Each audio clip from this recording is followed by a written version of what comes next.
कैसे हैं आप लोग। तो चलिए स्टार्ट करते हैं आज के top most current affair session को।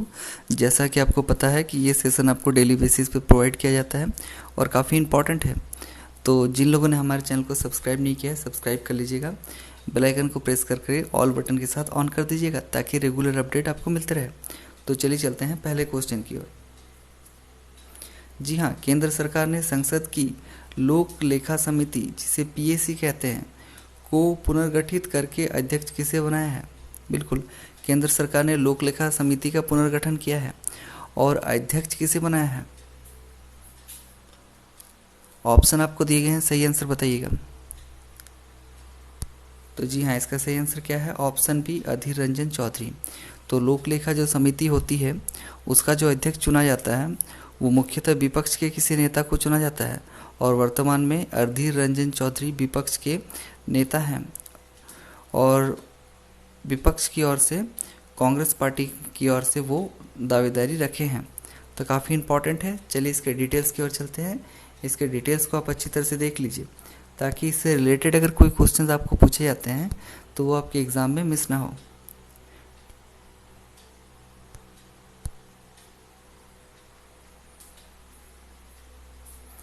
तो चलिए चलेंगे आगे की ओर। आगे और भी इम्पोर्टेंट क्वेश्चन है और सारे सवालों का जवाब दीजिए। काफ़ी इम्पोर्टेंट है, सेशन काफ़ी शानदार सेशन है और पता है कि आपके लिए डेली बेसिस पर यह सेशन लाया जा रहा है।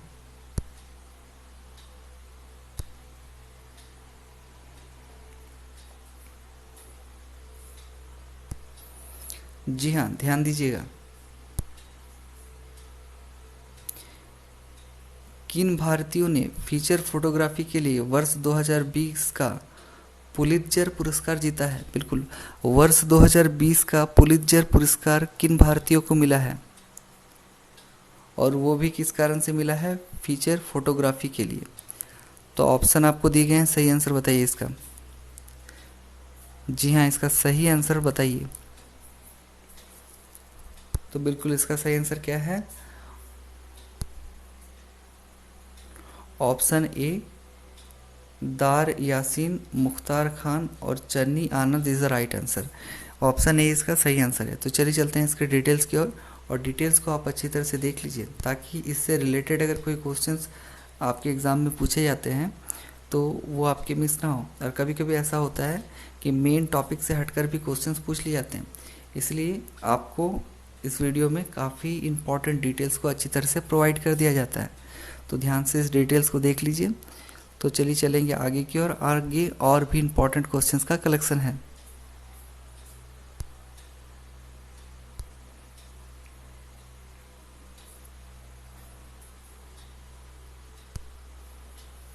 जी हाँ, ध्यान दीजिएगा। किस देश ने अपनी मुद्रा रियाल को बदलकर तोमान रखने का फैसला किया और इसकी कीमत 10,000 गुना कर दी। बिल्कुल, कौन सा ऐसा देश है जिसने अपनी मुद्रा रियाल को बदल दिया है और अब बदलकर इसे तोमान रखने का सोच रहा है। तो ऑप्शन आपको सही दिए गए हैं, आंसर बताइएगा। ऑप्शन आपको दिए गए हैं, सही आंसर बताइए। तो जी हाँ, इसका सही आंसर क्या है, बिल्कुल option D Iran is the right answer. Iran इसका सही आंसर है। तो चलिए चलते हैं इसके डिटेल्स की और डिटेल्स काफ़ी इंपॉर्टेंट हो जाता है।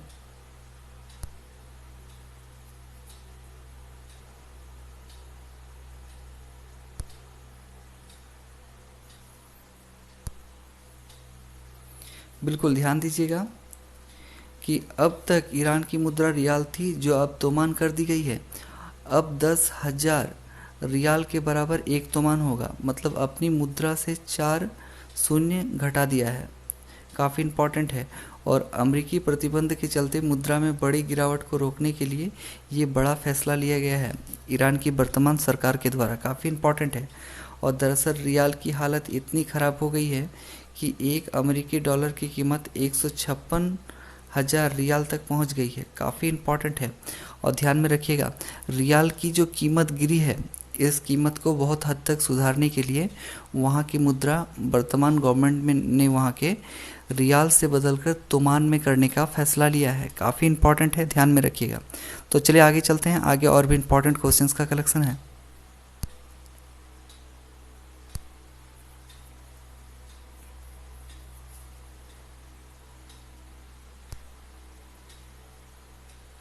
ध्यान दीजिएगा, कोरोना वायरस से मौत के मामले में अमेरिका के बाद दूसरे स्थान पर कौन सा देश आ गया है। बिल्कुल आपको ये बताना है कि कोरोना वायरस से जो मौतें हो रही है उसके मामले में अमेरिका के बाद अब दूसरे स्थान पे कौन सा देश आ गया है। ऑप्शन आपको दिए गए हैं, सही आंसर बताइए।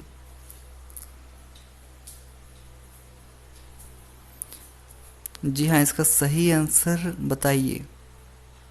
तो इसका सही आंसर क्या है, बिल्कुल ऑप्शन डी, यूनाइटेड किंगडम, यानी कि इंग्लैंड अब दूसरे नंबर पर आ गया है। काफ़ी इम्पॉर्टेंट है। कुछ दिनों पहले इटली जो था वो पहले नंबर पे था और वक्त के साथ इटली दूसरे नंबर पे चला गया और अब इटली वर्तमान में तीसरे नंबर पे चला गया है। तो इटली ने कोरोना वायरस में बहुत हद तक अपनी स्थिति को सुधारा है और वहीं अमेरिका और यूनाइटेड किंगडम की जो हालत है वो काफ़ी बिगड़ती जा रही है। तो इससे रिलेटेड नोट्स यहाँ दिए गए हैं, इसे ध्यान से देख लीजिए ताकि अगर इससे रिलेटेड क्वेश्चंस आपको पूछे जाते हैं तो वो मिस ना हो। तो चलिए चलेंगे आगे की ओर। आगे और भी इंपॉर्टेंट क्वेश्चंस का कलेक्शन है, उसको लेते हैं।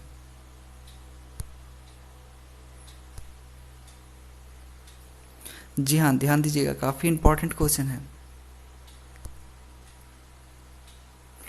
बिल्कुल, वर्ष 2020 में विश्व अस्थमा दिवस, जिसे वर्ल्ड एस्मा डे कहते हैं, कब मनाया गया। 2020 में विश्व अस्थमा दिवस जो है वो कब मनाया गया। ऑप्शन आपको दिए गए हैं, सही आंसर बताइएगा। सही आंसर बताइएगा। इसके बाद चलेंगे एक शानदार मोटिवेशनल क्विट की ओर। तो जी हाँ, इसका सही आंसर क्या है, बिल्कुल इसका सही आंसर है option D, 5 May is the right answer. 5 मई इसका सही आंसर है। तो चलिए चलते हैं आगे की ओर। आगे और भी इंपॉर्टेंट क्वेश्चंस का कलेक्शन है और उससे पहले इसके डिटेल्स को देख लीजिए।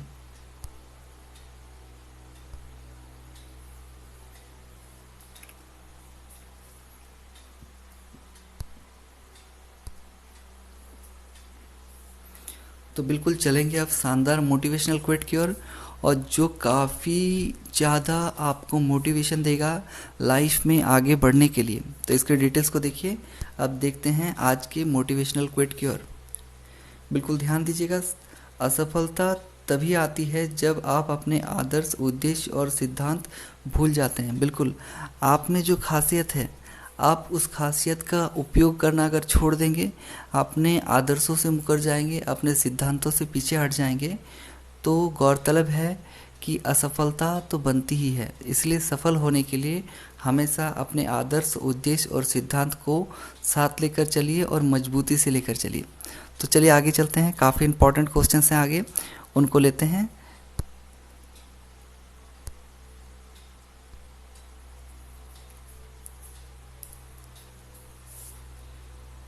जी हाँ, ध्यान दीजिएगा, क्वेश्चन काफ़ी इंपॉर्टेंट है। विश्व हाथ स्वच्छता दिवस, वर्ल्ड हैंड हाइजीन डे कब मनाया जाता है। बिल्कुल, विश्व हाथ स्वच्छता दिवस कब मनाया जाता है। ऑप्शन आपको दिए गए हैं, सही आंसर बताइएगा। तो जी हाँ, इसका सही आंसर क्या है, बिल्कुल option D, 5 May is the right answer. World hand hygiene day जो है वो 5 मई को प्रत्येक वर्ष मनाया जाता है। तो चलिए चलते हैं इसके डिटेल्स की ओर, काफ़ी इंपॉर्टेंट हो जाता है जानना।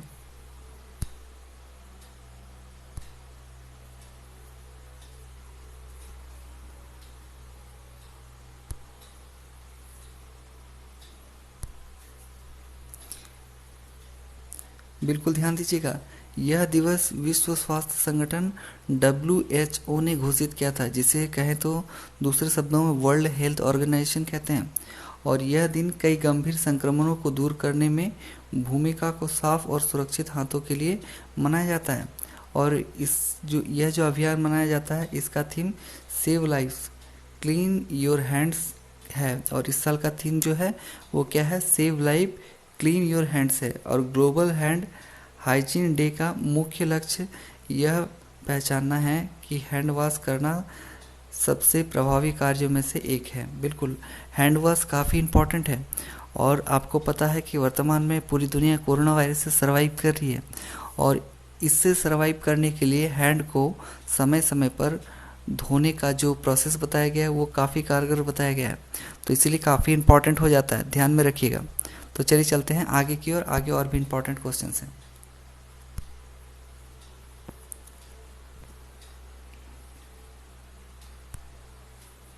जी हाँ, ध्यान दीजिएगा। अंतर्राष्ट्रीय मिडवाइफ डे कब मनाया जाता है?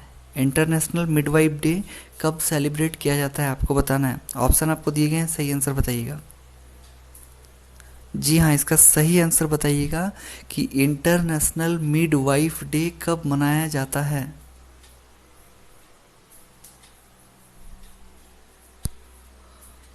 तो जी हाँ, इसका सही आंसर है ऑप्शन ए 5 मई।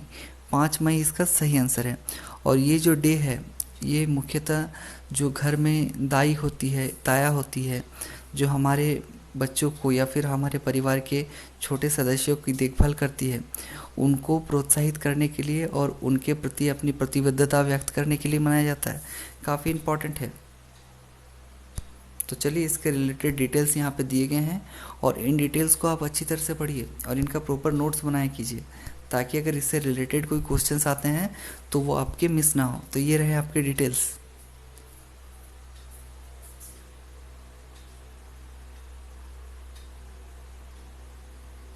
और ये 2000 वर्ष से ही सेलिब्रेट करने का निर्णय किया जा चुका है। तो चलिए आगे चलते हैं। आगे और भी इम्पोर्टेंट क्वेश्चंस हैं, उनको लेते हैं। काफ़ी इंपॉर्टेंट सेशन हो रहा है। वीडियो पसंद आ रहा है तो वीडियो को लाइक कीजिए, ताकि रेगुलर आपको वीडियो मैं प्रोवाइड कर सकूं। चैनल को जो लोग सब्सक्राइब नहीं किए हैं, सब्सक्राइब कर लीजिएगा, ताकि आपको अपडेट मिलते रहे। तो चलिए चलते हैं नेक्स्ट क्वेश्चन की ओर। देखिएगा कि फेड कप हर्ट पुरस्कार के लिए नामित होने वाली पहली भारतीय खिलाड़ी कौन है? बिल्कुल, फेड कप हर्ट अवार्ड के लिए नामित होने वाली पहली भारतीय खिलाड़ी कौन है? ऑप्शन आपको दिए गए हैं, सही आंसर बताइएगा। तो जी हाँ, इसका सही आंसर क्या है? बिल्कुल option A Sania Mirza is the right answer. और आपको पता है कि वर्तमान में जो सानिया मिर्जा है वो पाकिस्तान में रहती हैं, क्योंकि उनका जो शादी हुआ है, मतलब मैरिज हुआ है, वो पाकिस्तान के क्रिकेटर शोएब मलिक के साथ हुआ है। तो आपको ये बताना है कि शोएब मलिक के साथ सानिया मिर्जा का जो विवाह है वो कब हुआ है। जल्दी से बता दीजिए इसका आंसर। तो चलिए आगे चलते हैं। काफ़ी इंपॉर्टेंट क्वेश्चंस का कलेक्शन है।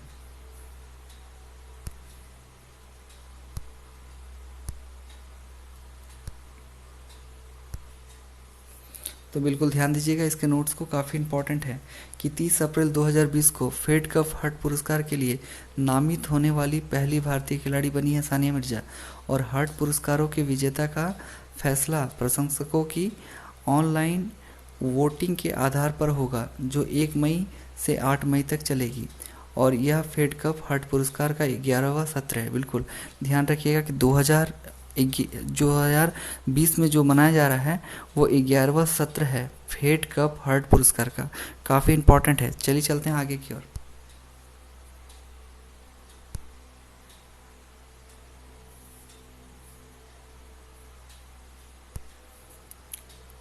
बिल्कुल ध्यान दीजिएगा, इंपॉर्टेंट क्वेश्चन है। रूस ने सेकेंड वर्ल्ड वॉर में जर्मनी पर जीत की याद में किस देश के शासक को स्मारक युद्ध पदक से सम्मानित किया है? बिल्कुल, रूस ने स्मारक युद्ध पदक के सम्मान से सम्मानित किया है। और किस लिए सम्मानित किया है? क्योंकि उस देश ने सेकेंड वर्ल्ड वॉर में जर्मनी से जीत हासिल की थी।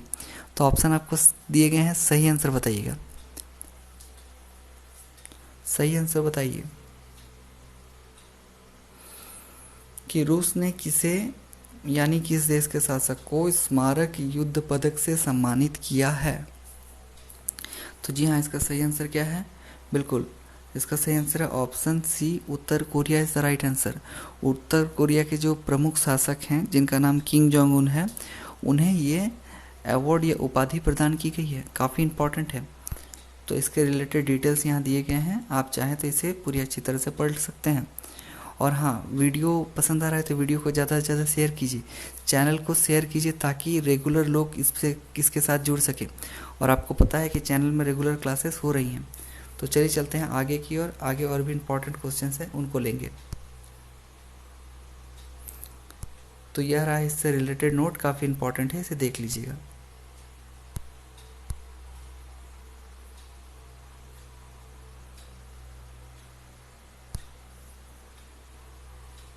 बिल्कुल, आज का आखिरी सवाल काफ़ी इम्पॉर्टेंट सवाल है, और जैसा कि आपको पता है काफ़ी चर्चा का विषय है कि दिल्ली सरकार ने शराब पर कितना प्रतिशत अतिरिक्त टैक्स लगा दिया है।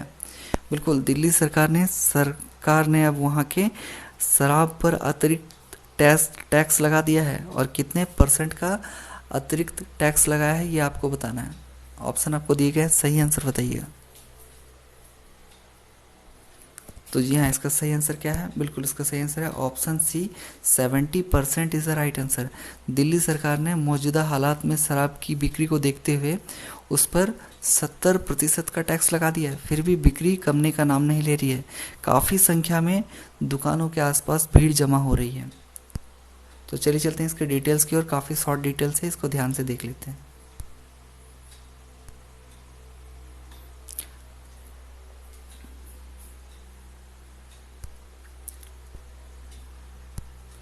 तो जी हाँ, ध्यान दीजिएगा